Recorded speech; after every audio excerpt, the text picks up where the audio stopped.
அனைவருக்கும் வணக்கம். நான் உங்கள் கிருஷ்ணா. இன்னைக்கு நீங்க பாக்குற இந்த பிரம்மாண்ட காட்சி எங்க இருக்குன்னு சொல்லி பாத்தீங்கன்னா, நம்மளுடைய மேட்டூர் அணையோட பேக் சைடு ரோடு தாங்க இது. நம்ம என்னதான் மேட்டூரோட முன்பக்கத்துல பார்த்தாலுமே அணையிலிருந்து வரக்கூடிய அந்த நீரோட அளவு மட்டும்தான் தெரியும். ஆனா மேட்டூருக்கு பின்னாடி ஒரு 2 மலையே காணாத போயிருக்கு அப்படின்னு உங்களுக்கு தெரியுமா?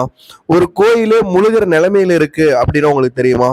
சுமார் 120 அடி அப்படின்னா அதோட பரப்பளவு, அது மட்டும் இல்லாம பாத்தீங்கன்னா அதோட நீர்த்தேக்கம் அது எவ்வளவு பெருசா இருக்குன்னு உங்களால இமேஜினேஷன் பண்ண முடியுமா? அனைவருக்கும் வணக்கம். நான் உங்கள் கிருஷ்ணா. இன்னைக்கு நம்ம எங்க இருக்குன்னு பாத்தீங்கன்னா, நம்ம மேட்டூரோட ஒரு பிரம்மாண்டமான ஒரு இடத்துல இருக்குங்க.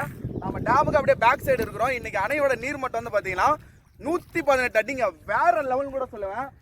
நம்ம என்னதான் இயற்கைக்கு மாறா இருந்தாலுமே நம்மளுடைய காவிரி பாத்தீங்கன்னா தமிழ்நாட்டோட ஒரு இதய துடிப்பு கூட சொல்லுவாங்க. எவ்வளவு கஷ்ட காலகட்டத்தில் இருந்தாலுமே கூட போன வாரம் பார்த்தா இங்க தண்ணியே இல்லை. இந்த மலை அப்புறம் இந்த மலை இது ரெண்டுமே மலை. ஆனால் இந்த மலையவே முழுக்கடிக்கிறது கூட சொல்லுவேன். சுமார் 118 அடி. அப்போ இந்த மலையோட ஹைட் பார்த்தீங்கன்னா குறைஞ்சபட்சம் பார்த்தீங்கன்னா 120 அடின்னு வச்சுக்கோங்க. ஸோ அவ்வளோ தண்ணி வந்துட்டு இருக்கு. வேற லெவலில் செலிப்ரேஷன் கூட சொல்கிறேங்க. ஸோ இந்த நீரோட அளவும் இந்த இடத்தோட பிரம்மாண்டத்தையும் உங்களுக்கு நான் இப்போ முழுசா காட்ட போறேன்னு கூட நான் சொல்லுவேங்க. அந்த 2 மலையும் இப்ப நீரோட கீழே போயிடுச்சுன்னு கூட சொல்லுவேன். இப்ப நீங்க பாக்குற இந்த கோயிலோட ஹைட் பாத்தீங்கன்னா சுமார் 108 அடி உயரத்துல இருக்குன்னு கூட சொல்லுவாங்க. அந்த முன்னாடி இருக்கிற அந்த 2 குன்று, அதாவது பார்த்தீங்கன்னா சின்ன சின்ன குன்று மாதிரி தெரியுது பாத்தீங்களா, அது குன்று இல்லைங்க, அது ஒரு மிகப்பெரிய ஒரு மலைன்னு கூட நான் சொல்லுவேன். இதோட பழைய ஃபுட்டேஜ் பாத்தீங்கன்னா உங்களுக்கு இதுக்கப்புறம் நான் உங்களுக்கு கண்டிப்பா காட்டுறேன். அப்பதான் இந்த அணையோட பிரம்மாண்டமும் இந்த நீர் தேக்கத்தோட ஒரு மாபெரும் ஒரு தமிழனின் ஒரு இதயமா இருக்கக்கூடிய இந்த காவிரியோட ஒரு அற்புதமான ஒரு இயற்கை அழகா உங்களால் பார்க்க முடியுங்க. உலகத்துல நீங்க எவ்வளவுதான் அழகான ஒரு இடத்துக்கு போயிருந்தாலுமே கூட நம்மளுடைய உயிர் மூச்சா இருக்கக்கூடிய காவிரியோட அழகை பார்க்கறது ஒரு தனி சுகம் கூட நான் சொல்லுவேன். இப்ப நீங்க பாக்குற இந்த கோயில் பாத்தீங்கன்னா ஒரு 108 அடி ஒரு மலைக்கு மேல இருக்கு. ஆனா இதுக்கு முன்னாடி இந்த இடம் எப்படி இருந்துச்சுன்னு உங்களுக்கு தெரியுமா? இந்த வீடியோல நீங்களே பாருங்க. அப்ப தண்ணி எந்த இடத்துல இப்ப இது வரைக்கும் ஏறி இருக்குன்னு சொல்லி இந்த ஒரு வீடியோவும் உங்களுக்கு உணர்த்தும். சோ இதோட அழகை நம்ம கண்டிப்பா நீங்க பார்க்கணும். எதனால நான் சொல்றேன்னா, இன்னைக்கு என்னதான் நம்ம மாலுக்கும் சினிமாவுக்கும் போயிட்டு இருந்தாலுமே கூட இயற்கையோட அழகை பார்க்கும் போது அதோட பிரம்மாண்டமும் நம்மளுடைய முன்னோர்களோட இந்த காவிரியில் இருக்கக்கூடிய மிகப்பெரிய ஒரு வரலாறு உங்களால தெரிஞ்சுக்க முடியும்னு கூட நான் சொல்லுவேங்க. நம்மளுடைய காவிரி இவ்வளவு அழகா இருக்கு அப்படின்னு சொல்லி நீங்க முன்புறத்துல கண்டிப்பா பார்க்கவே முடியாது. ஆனா நீங்க அணைக்கு பின்னாடி வந்தா மட்டும்தான் இந்த மாதிரி ஒரு அழகான ஒரு இடத்தையும் உங்களால பார்க்க முடியுங்க. எதனால நான் சொல்றேன்னா, இந்த இடத்துக்கு நீங்க வந்தீங்கன்னா தயவு செஞ்சு நீங்க எந்த ஒரு சேட்டையும் பண்ணாம நீங்க அழகா இந்த இயற்கையை மட்டும் பாத்தீங்கன்னா இந்த இடத்தோட அற்புதமே உங்களுக்கு வேற லெவல்ல தெரியும். சோ நீங்க கொஞ்சம் யோசிச்சு பாருங்க. இன்னைக்கே இவ்வளவு தண்ணி இருக்கும் போது பாத்தீங்கன்னா அன்றைய காலகட்டத்துல 2000 வருடங்களுக்கு முன்பே நம்மளுடைய கரிகாலன் பாத்தீங்கன்னா பிரம்மாண்டமா நம்மளுடைய கல்லணையை கட்டினாரு கூட நான் சொல்லுவேங்க. இப்ப இருக்கிற இந்த வீடியோல பாருங்க, இந்த இடத்துல சுத்தமா தண்ணியே கிடையாதுங்க. ஆனா வெறும் 8 நாள்ல 118 அடி தண்ணி வந்துச்சு அப்படின்னா உங்களால நம்ப முடியுமா? அது மட்டும் இல்லாம பாத்தீங்கன்னா கர்நாடகாவில் இருக்கக்கூடிய கபினி அணை, கிருஷ்ணராஜர் சாகர் அணை போன்ற பல அணைகள் நிரம்பினதுக்கு அப்புறம் உபரி நீரே நமக்கு இவ்வளவு தண்ணி வருதுன்னா அன்னைக்கு காலகட்டத்துல இந்த இடம் எப்படி இருந்திருக்கும் கொஞ்சம் யோசிச்சு பாருங்க. சுமார் 108 அடி உயரத்துல இருக்கக்கூடிய அந்த மலையே முழுகடிச்சு அந்த கோயிலோட எஜ்ஜுக்கே இப்போ அந்த தண்ணி போயிடுச்சுன்னு கூட நான் சொல்லுவேங்க. ஸோ நீங்களே பாருங்க அந்த கோயில் எங்க இருக்கு, ஆனா இப்ப தண்ணி எந்த இடத்துல இருக்குன்னு சொல்லி உங்களால இமேஜினேஷன் பண்ணி பாத்துக்கோங்க. நான் எதனால இந்த வீடியோ சொல்றேன்னு பாத்தீங்கன்னா, குறிப்பா இன்னைக்கே இவ்வளவு தண்ணி வரும்போது 2000 வருஷங்களுக்கு முன்னாடியே கிருஷ்ணராஜர் சாகர் அணை, கபினி அணை, மேட்டூர் அணை இந்த மாதிரி எந்த அணையுமே இல்லாம அந்த இடத்துல எவ்வளவு தண்ணி வந்திருக்கும். கரிகாலன் எவ்வளவு ஒரு அறிவியல் தொழில்நுட்பம் அவருடைய கையில இருந்திருந்தா அந்த பிரம்மாண்டமான ஒரு அணையை கட்டியிருப்பாருங்க. நீங்களே பாருங்க, இந்த கோயில் பாருங்க சுத்தமா தண்ணியே கிடையாதுங்க. அப்போ பாத்தீங்கன்னா வெறும் 8 நாளைக்கு முன்னாடி ஒரு 100 அடிக்கு மலைக்கு மேல நம்ம ஒரு கோயில் இருக்கோம். ஸோ இந்த இடத்துல தண்ணி இருக்காது அப்படின்னு சொல்லி உங்களால இமேஜினேஷன் பண்ணி பார்க்க முடியாத அளவுக்கு இந்த இடம் இப்ப மாறி இருக்குன்னு கூட நான் சொல்லுவேங்க. என்னதான் இருந்தாலுமே நம்மளுடைய காவிரி பாத்தீங்கன்னா தமிழ்நாட்டோட ஒரு மிகப்பெரிய ஒரு உயிர் நாடின்னு கூட நான் சொல்லுவேன். ஸோ அதனாலதான் நம்மளுடைய கரிகால சோழன் பாத்தீங்கன்னா அன்றைய காலகட்டத்திலேயே இந்த காவேரிக்குன்னு சொல்லி பிரம்மாண்டமா ஒரு அணையை கட்டினாரு.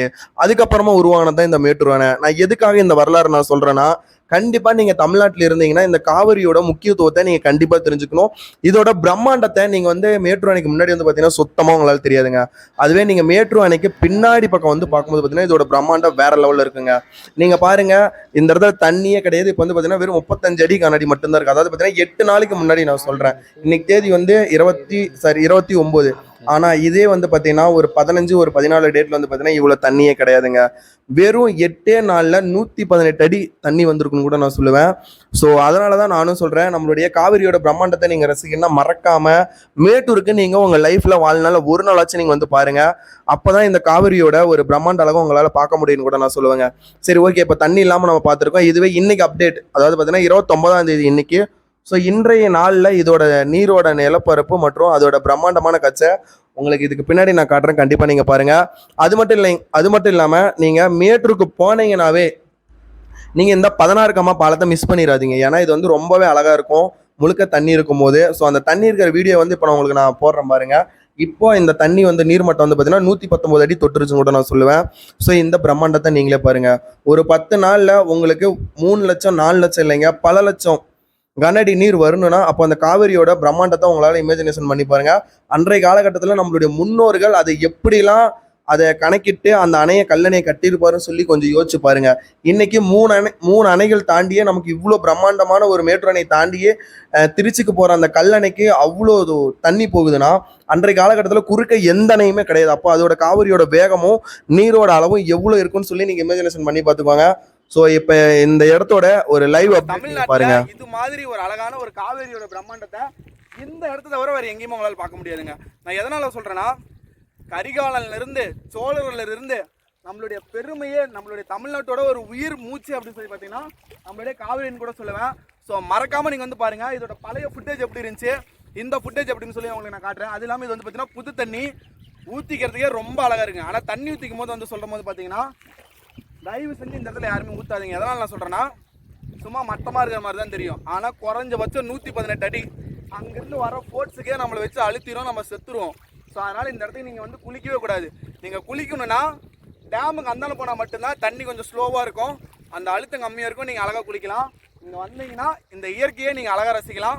கண்டிப்பாக நீங்கள் தமிழ்நாட்டில் பிறந்தீங்கன்னா நம்மளுடைய காவிரி தாயோட அழகா இந்த மாதிரி டைமில் தயவு செஞ்சு ஒரு டைம் மாதம் வந்து பாருங்கள். என்னதான் நம்ம ஆடி 18க்கு வருது தண்ணி இல்லை அப்படின்னு சொல்லி நினச்சா கூட இங்கே பாருங்க, வெறும் 10 நாளில் 40 அடியிலிருந்து 118 அடி நமக்கு இந்த காவேரி தாய் கொடுத்துருக்கு. ஸோ கண்டிப்பாக எல்லாருமே இந்த இடம் கூட நான் சொல்லுவேங்க, நம்மளுடைய கரிகாலனையே அடக்கல ஒரு அற்புதமான ஒரு காவேரி தான் இந்த காவேரி. இது நம்மளுடைய முன்னோர்கள் மட்டும் இல்லை, நம்மளுடைய பாரம்பரியம் கூட, நம்மளுடைய ஒரு உயிர் மூச்சு, நம்மளுடைய ஒரு இதயம் தான் இந்த இடம். மேலே டப்பிங் போட்டுக்கோங்க.